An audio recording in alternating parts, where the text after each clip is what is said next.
मसीह network channel में आप सबको स्वागत करता हूं। आज एक नया विषय के साथ मैं आप लोगों के सामने आया हूं। वीडियो शुरू करने से पहले यदि आप हमारा चैनल को सब्सक्राइब नहीं किया है तो कृपया आप हमारे चैनल को सब्सक्राइब करें और बेल आइकन दबाएं ताकि आने वाले दिनों का नोटिफिकेशन और अपडेट्स आप लोगों को मिलता रहे। चलिए दोस्तों, आज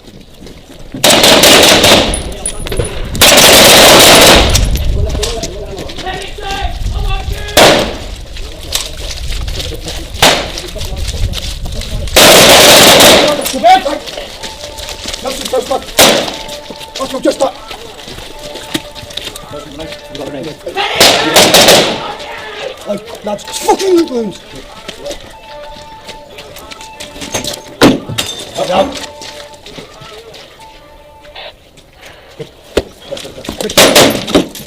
परमेश्वर का पवित्र नाम को स्तुति करते हैं। एक बार और आपके पास कुछ वचन लेकर आने के लिए प्रभु ने मुझे सहायता किया और आज विशेष रूप से कुछ सवाल का जवाब लेकर मैं आपके पास आता हूं। पिछले दिनों में ऐसा एक सवाल पूछा गया था, मसीह लोगों के लिए क्या यह उचित है कि वो फौज में भर्ती हो जाए, मिलिट्री में ज्वाइन कर सकते हैं या नहीं, युद्ध लड़ सकता है या नहीं।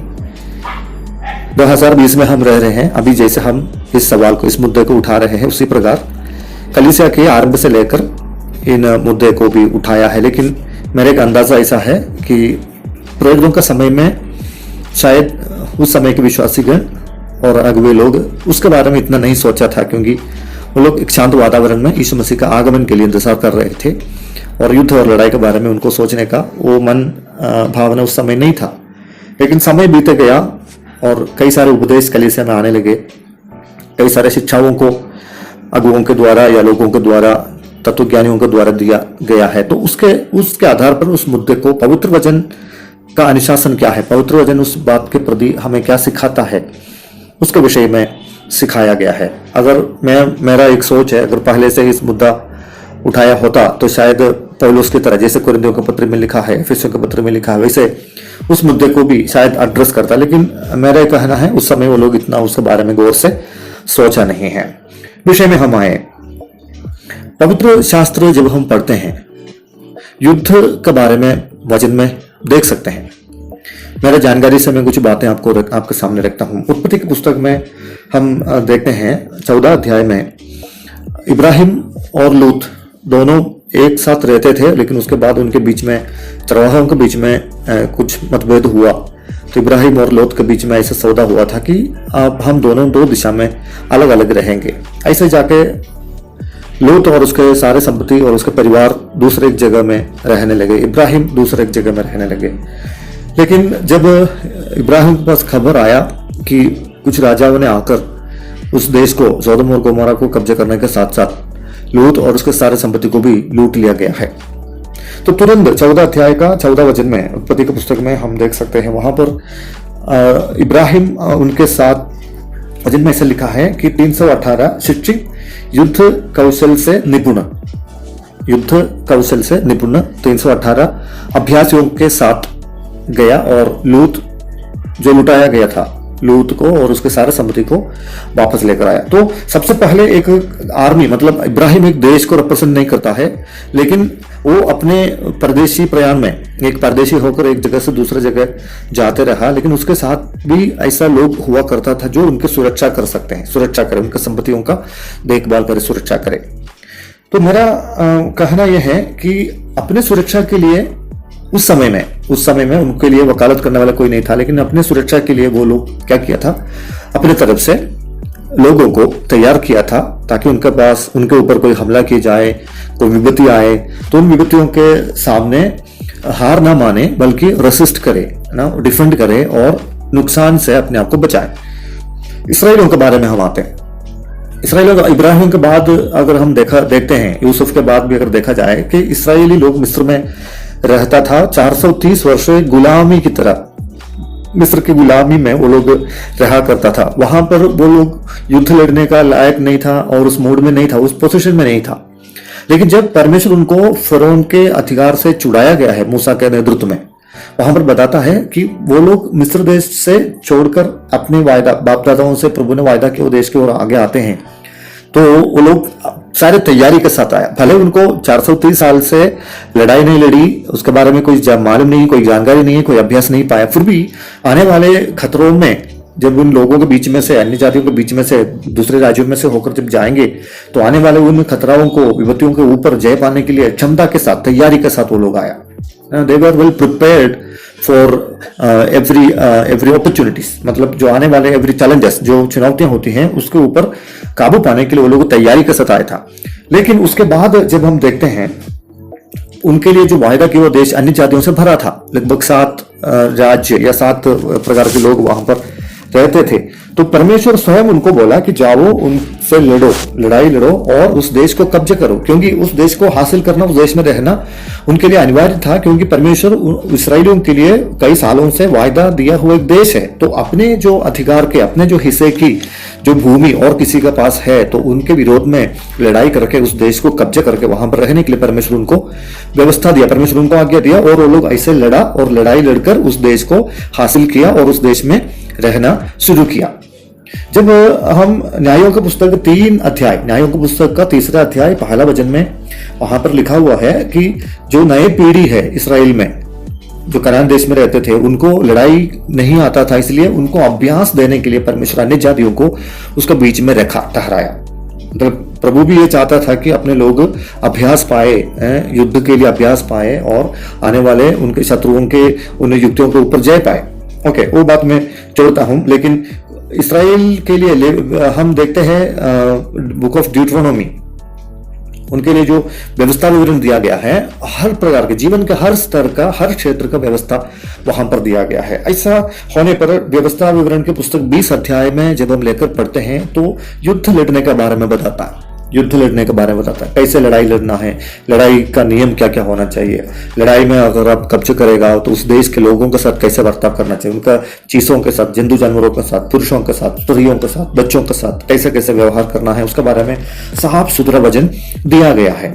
तो दूसरे लोग जब इनके ऊपर हमला करने आते हैं, इस्राएल के जो लोग हैं, चुने हुए लोग, उनके ऊपर हमला करने के लिए आते हैं, तो उसके विरोध में होने के लिए, अपना प्रोटेक्शन, अपना सेफ्टी के लिए खड़े होने के लिए परमेश्वर उनको आज्ञा दिया है। उस युद्ध के बातों में बताता है कि जब व्यवस्था विवरण 7 अध्याय का 1 से लेकर भी वचन दिया गया है, 7 अध्याय में भी दिया गया है और 20 अध्याय में भी इन दोनों बातों को साफ सुथरा बताया गया है। आप उस वचन को लेकर पढ़ सकते हैं, आप उसमें से उन बातों को समझ सकते हैं। तो उधर लिखा है, जब आप लड़ाई के लिए जाओगे तो दूसरे राज्य का, अपने शत्रुओं का रथों का, घोड़ों का संख्या देखकर, उनके लोगों का ताकत देकर, सेनाओं के शक्ति देकर आप भयभीत ना होना है। उस मामले में, मतलब उस समय पर परमेश्वर यहोवा आपके साथ रहेगा और प्रभु आपके लिए युद्ध लड़ेगा, परमेश्वर आपके लिए युद्ध लड़ेगा। मैं ये सारे बातें बोलने का कारण ये है कि इस्राएली लोग जाके किसी के ऊपर चढ़ाई करने के लिए युद्ध नहीं लड़ रहा है, लेकिन उनके विरोध में आने वाले,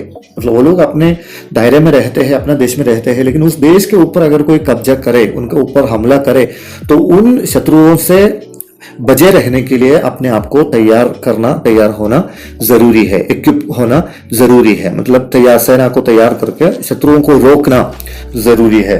तो उसके लिए नियम दिया गया है, पुराना नियम में नियम दिया गया है। कई सारे लोगों का एक सवाल है, खून नहीं करना, प्रभु ने बताया खून नहीं करना। तो ऐसा है तो फिर युद्ध में हम लोग खून करते हैं, लोगों को मारते हैं, ये क्यों है? ये जो व्यवस्था दिया गया है, उस व्यवस्था देने का जो पृष्ठभूमि और बाकी जो वचन है, उसके पृष्ठभूमि को हमें समझने की जरूरत है। जो 10 आज्ञाएं परमेश्वर इस्राएल को दे रहे हैं, अपने लोगों के बीच में जब आप रहते हैं, अपने देश में जो आपको प्रभु वायदा के देश दिया गया है, उस देश में रहने के समय एक दूसरों के साथ कैसे बर्ताव करना है, कैसे व्यवहार करना है, कैसे रहना है, क्या क्या करना, क्या क्या नहीं करना, उसके बारे में, उसके रहन सहन का, उसके न्याय का, व्यवस्था का सब आदेश वहां पर दिया गया है। तो बेमतलब कि किसी को मारना नहीं, किसी का खून नहीं करना, मतलब बिना किसी वजह के आप जाके किसी का हत्या नहीं करना। अक्सर क्या होते हैं, जब नाराज होते हैं लोग, गुस्सा होते हैं, रोष होते हैं और आके दूसरों को जान से मारने का धमकी देते हैं और जान से मारते हैं। तो प्रभु कहता है ऐसा करना, जानबूझकर किसी के लिए नुकसान पहुंचाना, किसी का जीवन का हानि पहुंचाना उचित नहीं है। परमेश्वर की व्यवस्था के अनुसार वो गलत है। और उसी बातों में प्रभु कहता है ऐसा करने वालों को क्या करना चाहिए, फतवा करके मार डालना है, ऐसा भी बताता है। तो अपने लोगों के लिए जो नियम दिया गया है, उस नियम के अनुसार लोगों को रहना जरूरी है। वो व्यवस्था अटल है, वो कभी नहीं बदलता। वो व्यवस्था कभी नहीं बदलता है। लेकिन दूसरा राज्य जब आपके ऊपर विरोध करना आता है तो उसको क्या करना चाहिए, रेसिस्ट करना है, उनको प्रतिरोध करना है। और उस समय में आने वाले जो खतरे होते हैं, जो खून होता है, मतलब लोगों को जो मारना होता है, मरते हैं, तो वो क्या नहीं करते, जानबूझकर किसी का जान के ऊपर हमला नहीं कर रहा, जानबूझकर किसी के प्राण नहीं ले रहे हैं। इसलिए क्या करता है, वो जो गलतियां हैं, जो अपराध है, वो माफ किया जाता है। Okay, intentionally doing something, unintentionally doing something. आपका सेफ्टी के लिए अगर आप कुछ करते हैं वो बात अलग है, लेकिन आप जानबूझ के जाकर बदला लेने के लिए, किसी के ऊपर गुस्सा उतारने के लिए आप ऐसा काम करते हैं तो वो गलत है। अभी हम नया नियम में आएंगे। नया नियम इसके बारे में क्या बताता है ना, नया नियम में इस युद्ध और लड़ाई के बारे में साफ रूप में एक उपदेश हम देख नहीं पाता। लेकिन एक बात पक्का है कि नया नियम का जो व्यवस्थाएं हैं, नया नियम के जो उपदेश दिए गए हैं, पुराना नियम की व्यवस्था के विपरीत में नहीं है। वो कभी कॉन्ट्रडिक्ट नहीं करता, दोनों आमने सामने नहीं आता, वो तालमेल से ही जाता है। यीशु ने बताया कि 10 आज्ञाएं दिया गया है, उस 10 आज्ञाओं को कंडेंस करके, मतलब उनको हम लोग 2 आज्ञा में पूरा समेट सकता है। 2 आज्ञाओं में परमेश्वर से प्रेम करना है, पड़ोसियों से प्रेम करना है, मतलब वो सब है तो बाकी सब है। इस 10 आज्ञाओं को उन बातों के अंदर अंदर लिपटा गया है करके बताता है। तो पुराने नियम की जितनी व्यवस्थाएं होती हैं, उस व्यवस्था को नया नियम क्या करते हैं, अवैध नहीं करता, लेकिन उसको पूरा करता है, कॉम्प्लीमेंट्री है, वो पूरा करने के लिए उपदेश दिया गया है पुराना नियम के। लेकिन मसीह जीवन में जो आनंद की बात यह है कि व्यवस्था से भी बढ़कर, जो दिए गए उस प्रमाण से भी बढ़कर हम लोग क्या करते हैं, अपने मन से परमेश्वर को पूछते हैं, परमेश्वर के आराधना करते हैं, पवित्रताई और धार्मिकताई में यीशु मसीह का आगमन तक हम लोग रहने के लिए तैयार करते हैं। उस बात को हम देख सकते हैं। तो लेकिन मैं नया नियम के आधार पर कुछ शब्दों को आपको बताना चाहता हूं, आप ध्यान से सुनिएगा। रोमियो का पुस्तक जब हम पढ़ते हैं 13 अध्याय में, वहां पर बताता है कि हर एक अधिकारी परमेश्वर की ओर से नियुक्त किया गया है और उन अधिकारियों का बातों को मानना जरूरी है। जो आज्ञाएं, जो आदेश देश में दिए जाते हैं, तो उस आज्ञा का पालन करना हमारी जरूरी है। आप समझिए, हम एक देश में रह रहे हैं, उस देश की सुरक्षा हमारी जिम्मेदारी है। अभी उदाहरण के लिए हम भारत में रह रहे हैं, भारतवर्ष में हम रहते हैं, इस देश हमारा है, देश का भलाई हमारी भलाई है, देश की शांति हमारी शांति है, हमारी शांति देश में बने रहते हैं। तो उस देश में अगर कुछ नुकसान होता है, कुछ आपत्ति आता है, तो हमारा भी आपत्ति है, हमारा भी नुकसान है। हम ये नहीं कर सकता हम मसीही लोग हैं, हम विश्वासी लोग हैं, इसलिए हम उसमें वो हमारी जिम्मेदारी नहीं है, वो देखेंगे, ये देखेंगे, ऐसा हम कभी नहीं बता सकता है। एक देश में हम रह रहे हैं, एक नागरिकता हमको मिला है और हम इस देश का हकदार है। तो इस देश में कुछ आपत्ति विपत्ति पड़ते हैं, तो उस विपत्ति हमारा भी जिम्मेदारी है और उससे निपटाने के लिए या उससे बाहर आने के लिए अपने तरफ से जो प्रयत्न करना अनिवार्य है और हम उसके लिए प्रतिबद्ध है। एक बात और साफ करना चाहूंगा, देश के कानून के अनुसार हमको रहना है। बाइबल हमें अनुशासित करता है, बाइबल हमें सिखाता है कि देश के जो दिए गए कानून और व्यवस्था है उसके अधीन में हमको रहना है, उसको तोड़ना नहीं है, उल्लंघन नहीं करना। उल्लंघन करना पाप है, लेकिन एक शर्त है कि परमेश्वर को जो व्यवस्था दिया गया उस व्यवस्था के विपरीत में कोई कानून नहीं आना चाहिए।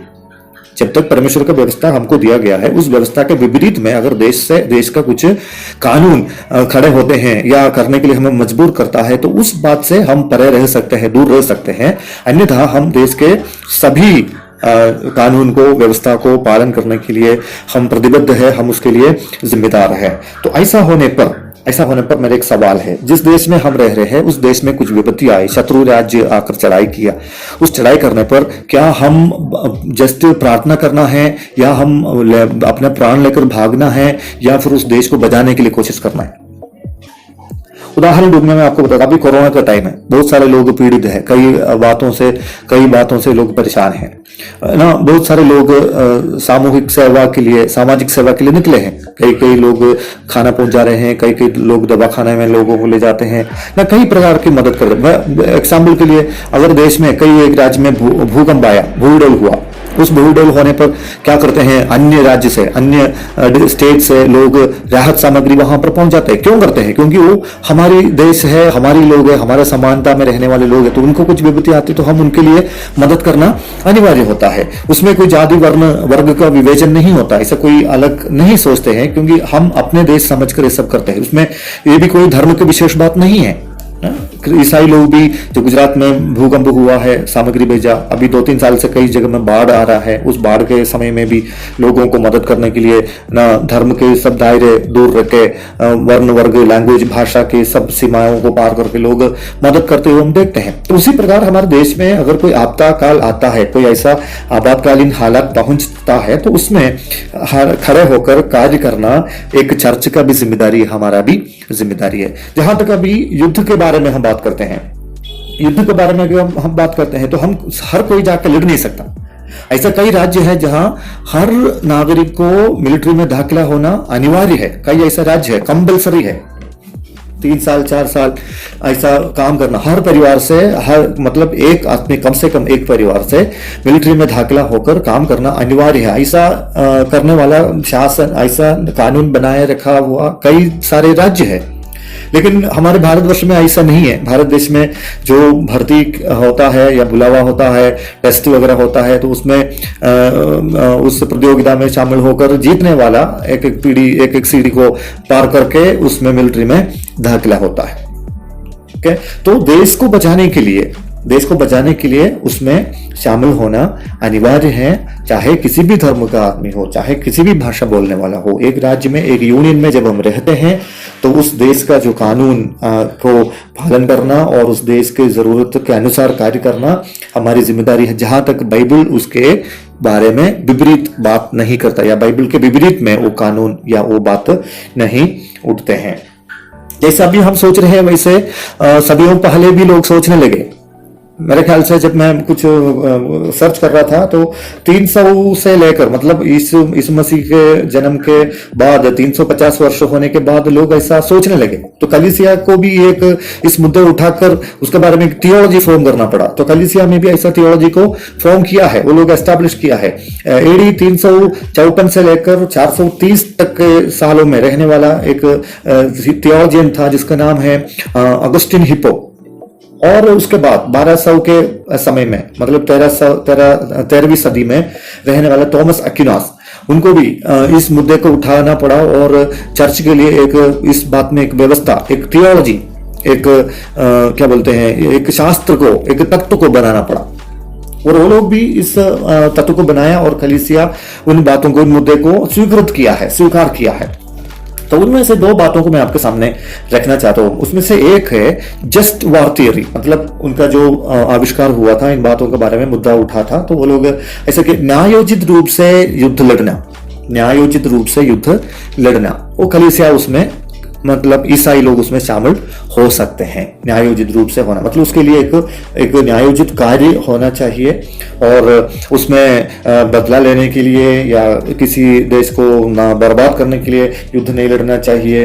और उस युद्ध में लड़ने वाले सभी को इज्जत के साथ, मतलब जो प्रिजनर्स होते हैं, जो हार जाते हैं, उनको बंधुआई में ले आता है, उनके साथ भी इज्जत के साथ बर्ताव करना है। ये सारे बातें उसमें बताता है। लेकिन उनके बीच में एक और वीक्षण आया था, वो कहते हैं क्रिश्चियन पैसिफिज्म, मतलब हम लोग शांतिप्रिय लोग हैं, इसलिए हम लोग लड़ाई नहीं लड़ेंगे। वो लोग क्या है, यीशु मसीह के पहाड़ी उपदेश के उन सिद्धांतों को लेकर बताता है कि यीशु मसीह के जीवन को भी वो लोग एक नमूने के रूप में लेकर बताया कि यीशु मसीह के विरोध में जितने भी सताव आए, जितने भी कष्ट आए, जितने भी वैरी उनको उनके ऊपर दोषारोप लगाया, उनको सताने की कोशिश किया, लेकिन यीशु मसीह क्या नहीं किया, प्रतिक्रिया कुछ नहीं किया। प्रत्युत्तर में यीशु मसीह उन सारे हालातों से बचकर निकले हैं और उनके विरोध नहीं किया, ऐसा बताते हैं, विरोध नहीं किया। तो हमें क्या करना है, तो कलीसिया में ऐसा भी एक वीक्षण आया कि जो भी ऐसा हालात उत्पन्न होते हैं तो उसमें हम लोग एकदम आगे बढ़कर नहीं करेंगे, युद्ध नहीं लड़ेंगे, लेकिन उससे हम हटे रहेंगे। हम शांति चाहने वाले लोग हैं, इसलिए हम शांति के लिए इंतजार करेंगे, ऐसा रहेगा। ओके, ये था नए नियम के कलीसिया के मुख्य दो वीक्षण। तो इसमें अगर मेरा वीक्षण अगर कोई पूछे तो ये कोई, मैंने फिर से आपको बता रहा हूं, ये कोई एक शिक्षा नहीं है, लेकिन मेरा एक राय आपको मैं रखना चाहता हूं कि उसमें बहुत सारे लोग मंजूर भी है कि एक देश में हम रहते समय उस देश के सुरक्षा के लिए हमें जो कुछ करना है, दूसरे को हानि नहीं उठाने के, दूसरों को कोई खतरे में ना डाल के, उनको प्राण को हानि ना पहुंचाते हुए हम अपने कार्य कर सकते हैं, अपने देश का बचाव कर सकते हैं। तो मिलिट्री में आर्मी में ज्वाइन होना। दूसरी एक बात इसमें आता है, आर्मी सुनते से हमको युद्ध का एक भावना आता है, युद्ध, लड़ाई, वॉर, किलिंग, मिशन करना, कुटू सबको मारना, बॉम्ब डालना। ये यीशु मसीह पुराना नियम में परमेश्वर जब उनको युद्ध के बारे में बताया है तो इतने उपकरण उनका आविष्कार नहीं हुआ था। वो लोग उनके बीच में से जो उत्पन्न करने वाला या तैयार करने वाला हथियारों का इस्तेमाल करता था। लेकिन अभी शास्त्र इतना बढ़ गया, विज्ञान इतना डेवलप, विकसित हुआ है, इसलिए बहुत सारे हानिकारक हथियारों को उपयोग करते हैं। लेकिन मैं आपसे पूछना चाहूंगा, अभी इंडिया में जितने भी आर्मी है, क्या सब लोग हथियार लेकर युद्ध लड़ने के लिए जाते हैं? अगर हो तो भी कितना युद्ध अभी हमारे जीवन में हुआ, हमारे जीवन काल में हुआ ना? कुछ एरिया में होते होंगे या कुछ घुसपैठ करने वाले। अभी हाल ही में चाइना के बीच में कुछ हुआ, पाकिस्तान के बीच में होते रहते। वो एक लड़ाई नहीं, अपने देश का सीमा को सुरक्षित करने के लिए वो लोग संघर्ष करते हैं। उस संघर्ष में कभी किसी का जान जाता है या कभी किसी को या शत्रुओं को नुकसान पहुंचाना पड़ता है। तो ऐसे लोग काम करते हैं और मास तरीके से, मतलब एकदम गंभीर तरीके से एक युद्ध के बारे में हम नहीं सोचते। मिलिट्री में भी कितने सेक्शंस होते हैं, इंजीनियरिंग सेक्शंस होते हैं, मेडिकल सेक्शंस होते हैं, ऑटोमोबाइल सेक्शंस होते हैं, मुझे सब नहीं आता। बहुत सारे ऐसे सेक्शंस होते हैं जिसमें लोग काम करते हैं, तो सबको ये डायरेक्ट फ्रंटियर लाइन में थोप लेकर मारने के लिए खड़ा नहीं होता।